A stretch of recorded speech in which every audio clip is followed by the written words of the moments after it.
आज हम लोग पढ़ेंगे आदिकाल। आदिकाल जो कि टीजीटी की परीक्षाओं में पूछे जाने वाले महत्वपूर्ण प्रश्न जो कि विगत वर्षों में पूछे गए हैं। जैसे आदिकाल में पहला है 84 वैष्णवन की वार्ता।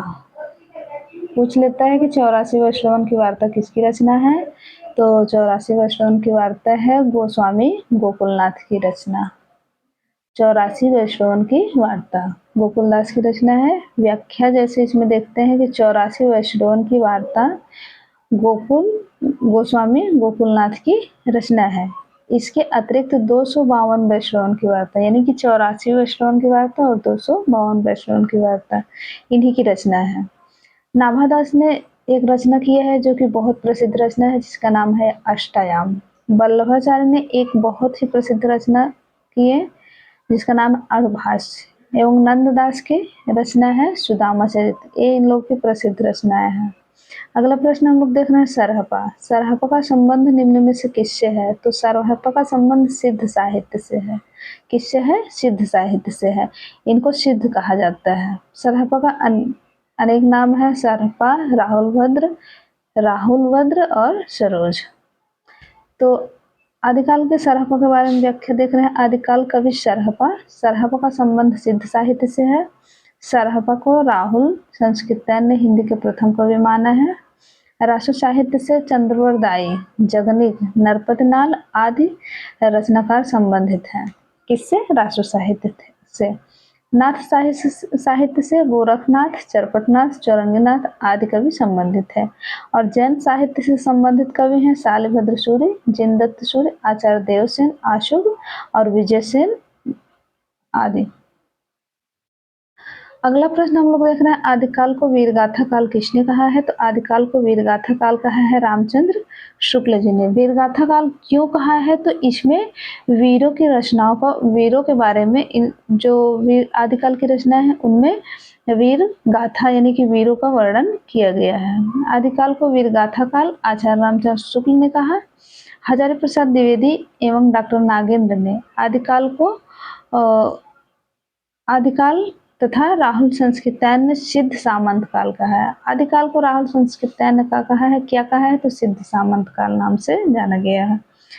पृथ्वीराज रासो के रचयिता का नाम क्या है। तो पृथ्वीराज रासो के रचयिता का नाम है चंद्रवरदाय।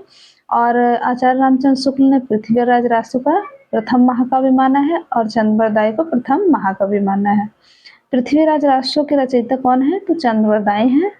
आमिर खुसरो ने मुकरियाँ लिखी, पहेलियाँ लिखी, खाली गुआरी लिखी, दो सुख ने गजल लिखी हैं। जबकि जगनिक ने परमाल रासो जबकि 1230 में लिखा है। आल्हा खंड की रचना की है। नरपत नाल ने विशल देव रासो की रचना की है।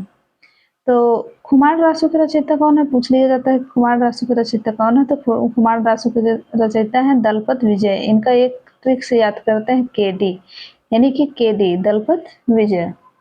के एस मैंने कुमार और डी मतलब दलपत विजय। तो अगला हम लोग देख रहे हैं आदिकाल से संबंधित प्रश्न जो है कि आदिकाल को प्रारंभिक काल नाम किसने दिया है। तो आदिकाल को प्रारंभिक काल नाम मिश्रबंधु ने दिए हैं।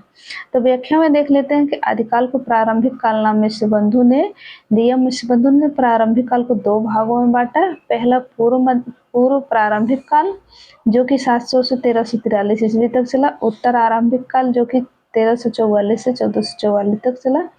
और नाम में देखते हैं चारण काल किसने कहा। जॉर्ज ग्रियर्सन ने कहा। आदिकाल किसने कहा। हजारी प्रसाद द्विवेदी ने। बीज बपन काल महावीर प्रसाद द्विवेदी ने। वीरगाथा काल रामचंद्र शुक्ल ने। वीर काल विश्वनाथ ने कहा है। सिद्ध सामंत राहुल संस्कृतायन ने। संधि एवं चारण काल रामकुमार वर्मा ने कहा है। तो आदिकाल में अगला प्रश्न जो है निम्न में से कौन सा शिलांकित कृति है। तो शिलांकित कृति जो है राउरवेल है।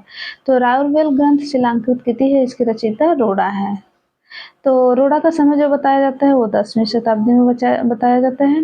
ये जो शिलांकित कृति है राउरवेल वो गद्य और पद्य दोनों में रचित हुआ है जिसके कारण इसे चंपू काव्य भी कहा जाता है। नायिका राउल है और राउरवेल से हिंदी की नक्शिक वर्णन की परंपरा का प्रारंभ होता है।